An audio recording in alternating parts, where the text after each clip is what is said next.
லெஞ்சம் தவிர் நெஞ்சம் நிமிர். வாக்காள பெருமக்களே, உங்களில் ஒருவர் குறிப்பிட்ட குரலுக்கு ஓடோடி வரும் உங்கள் வீட்டு பிள்ளை உங்களிடம் வாக்கு கேட்டு உங்கள் இல்லம் தேடி வருகிறார். உங்கள் பொன்னான வாக்குகளை எங்கள் சின்னத்தில் இட்டு அவரை வெற்றி பெற செய்யுங்கள்.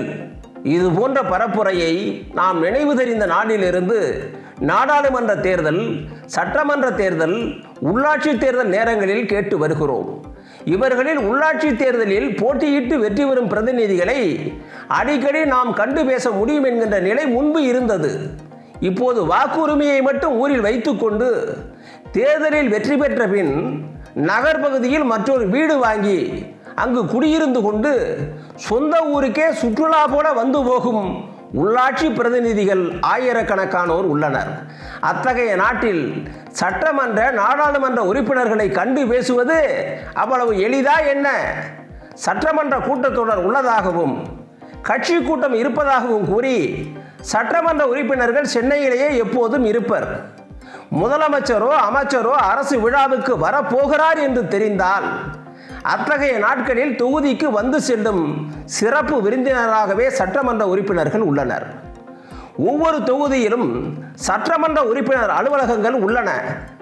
சட்டமன்ற உறுப்பினர்கள் ஒரு நாள் கூட வராத அலுவலகமாகவே அவை உள்ளன. ஊராட்சியிலேயே உள்ளூர் ஆட்கள் தேர்ந்தெடுக்கப்படாத இந்த காலத்தில் பல பகுதிகளில் வெளி மாவட்டத்தினர் சட்டமன்ற உறுப்பினர்களாக பதவிக்கு வரும் இழிநிலை உள்ளது.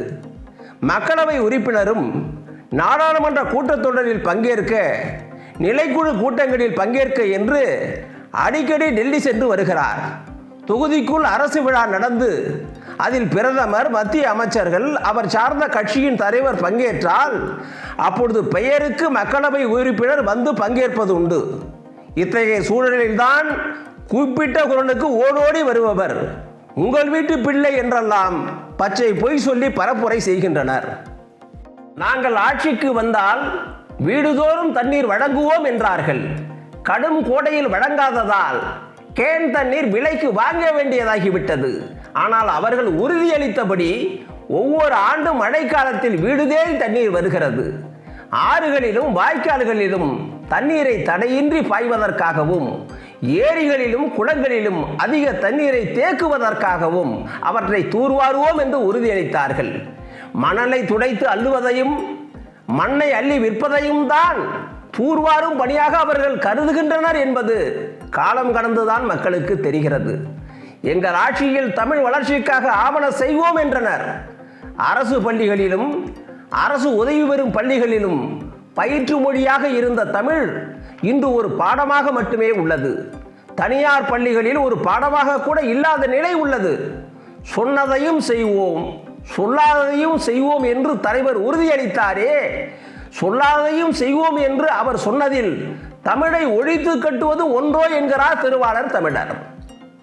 ஒவ்வொரு தேர்தலிலும் வாக்காள பெருங்குடி மக்களே என்று விழித்து பரப்புரை செய்வது வழக்கம். முதலில் பெரியவர்கள் குடித்தனர், அதன்பின் இளைஞர்கள் குடித்தனர், இப்பொழுது மாணவர்கள் குடிக்கின்றனர். வாக்காள பெருமக்கள் பெருங்குடிமக்கள் ஆனது இப்படிதானோ என்கிறார் திருவாளர் தமிழர். தேர்தலின் போது கூறும் எந்த உறுதிமொழியும் நிறைவேற்றப்படாது. வெற்றி பெற்ற பிறகு தொகுதி பக்கமே வரமாட்டார்கள். அவர்கள் இருக்கு இடம் தேடி சென்றாலும் நம்மை பார்க்காமல் திருப்பி அனுப்புவார்கள் என்றெல்லாம் மக்களுக்கு நன்றாக தெரிந்துவிட்டது. ஆனாலும் தலைவர்களும் வேட்பாளர்களும் பரப்புரையாளர்களும் பேசுவதை கேட்டுவிட்டு மறந்து விட்டாலும் அவர்கள் கொடுக்கும் பணத்தை மட்டும் தவறாமல் வாங்கிவிடுகிறார்கள் மானமில்லா வாக்காளர்கள். எண்ணி பாருங்கள் வாக்காளர்களே, அந்த பணத்தை மட்டும் வாங்காமல் இருந்தால் சட்டமன்ற உறுப்பினரே ஆனாலும் சட்டையை பிடித்து கேள்வி கேட்கலாம். பணத்தை வாங்கி கொண்டு வாக்களிப்பவர் வேட்பாளருக்கு தன்னை விற்கிறார். பணத்தை வாங்காமல் இருந்தால் வெற்றி பெறும் வேட்பாளர் நமக்கு பதில் சொல்ல கடமைப்பட்டவராகிறார். பணம் வாங்காமல் வாக்களித்தால் அது ஜனநாயகம், பணம் பெற்றுக்கொண்டு வாக்களித்தால் அது பணநாயகம். தேர்தலின் போது இலவசங்களை அறிவித்தும் பணத்தையும் பரிசு பொருள்களையும் கொடுத்து ஜனநாயக நாட்டை பணநாயகமாக ஆகிவிட்டனர் ஆட்சியாளர்கள்.